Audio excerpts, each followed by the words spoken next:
Hi అండి, welcome to శ్వేతవర్షిని vlogs అండి. ఈరోజు వచ్చేసి నేను టమాటా వేసి చికెన్ కర్రీ అయితే చేస్తున్నానండి.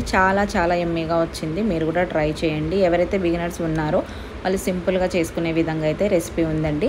మీరైతే స్టార్టింగ్ నుంచి లాస్ట్ వరకు చూడండి. And please subscribe my channel అండి. ఓకేనా? ఇప్పుడైతే మనం ప్రాసెస్లోకి అయితే వెళ్ళిపోదాం. ముందుగా కావాల్సిన పదార్థాలు ఏంటంటే బిర్యానీ మసాలా, టమాటో ముక్కలు, ఉల్లిగడ్డ ముక్కలు, కొత్తిమీర, పుదీనా, అల్లం పేస్ట్ అండి. ఇప్పుడైతే స్టవ్ మీద ఒక కళాయి పెట్టేసుకొని 4 పావుల నూనెనైతే పోసుకోవాలండి. ఆయిల్ హీట్ అయిన తర్వాత మంచిగా 1 స్పూన్ జీలకర్ర వేసుకోవాలి. బిర్యానీ మసాలా కూడా వేసుకొని కలిపేసుకోవాలండి. ఇప్పుడు చాప్ చేసి పెట్టుకున్న ఉల్లిపాయ ముక్కల్ని కూడా వేసి కొంచెం పసుపు, 1 టీ స్పూన్ పసుపునైతే వేసేసుకొని మంచిగా కలిపేసుకోవాలండి.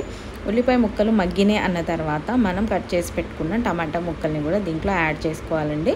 టమాటో ముక్కలు, ఉల్లిపాయ ముక్కలు మంచిగా మగ్గడానికైతే మనం 1 నిమిషం పాటు అయితే మూతనైతే పెట్టేసుకోవాలండి. చూడండి, 1 నిమిషం తర్వాత ఉల్లిపాయ ముక్కలు, టమాటా ముక్కలు అయితే మంచిగా మగ్గిపోయాయి. ఇప్పుడు కొత్తిమీర, పుదీనా, చికెన్ కూడా వేసేస్తున్నానండి.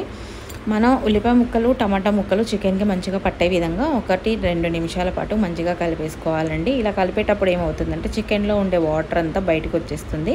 ఆ వాటర్ మొత్తం వెళ్ళిపోయి చికెన్లో ఉండే ఆయిల్నెస్, మనం వేసుకున్న ఆయిల్ అనేది పైకి తేలేంత వరకు కూడా మనం ఇలా కలుపుకుంటూనే ఉండాలండి, కొంచెం ఓపిక్గా.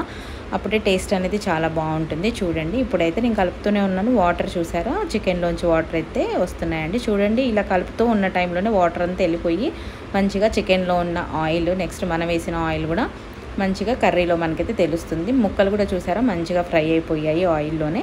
ఇప్పుడైతే ముక్కల్ని కొంచెం ఒక సైడ్ కనేసుకొని దంచి పెట్టుకున్న అల్లం, 1.5 స్పూను అల్లంని అయితే వేసుకుంటున్నాను. నెక్స్ట్ 1 టీ స్పూను ఉప్పును కూడా వేసేసుకొని మంచిగా 1 నిమిషం పాటు కూర మొత్తం కలిసేటట్టు కలుపుకోవాలండి. అల్లం ఇప్పుడు ఎందుకు వేస్తున్నానంటే ఆ వాటర్ అంతా వెళ్ళిపోయిన తర్వాత నీచు వాసన అనేది ఉంటుందండి. అందుకే ఇప్పుడు అల్లం వేసుకుంటే టేస్ట్ కూడా చాలా బాగుంటుంది ముక్కకు పట్టి. కారం అయితే 1 టీ స్పూన్ కారం అయితే వేస్తున్నానండి.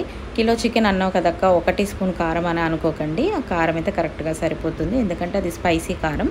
2 నిమిషాలు మూత పెట్టుకున్న తర్వాత తీసి చూడండి, నేను దంచి పెట్టుకున్న ధనియాలు, ధనియాల పౌడర్ని అయితే దంచి పెట్టుకొని ఉంచుకున్నానండి. అది కూడా వేసేసి కలుపుకొని మూత పెట్టాలండి ఒక 5 మినిట్స్. చూడండి, మనకైతే మంచిగా ఇక్కడే ఫ్రై లాగా అయిపోయింది కదండి కర్రీ అంతా.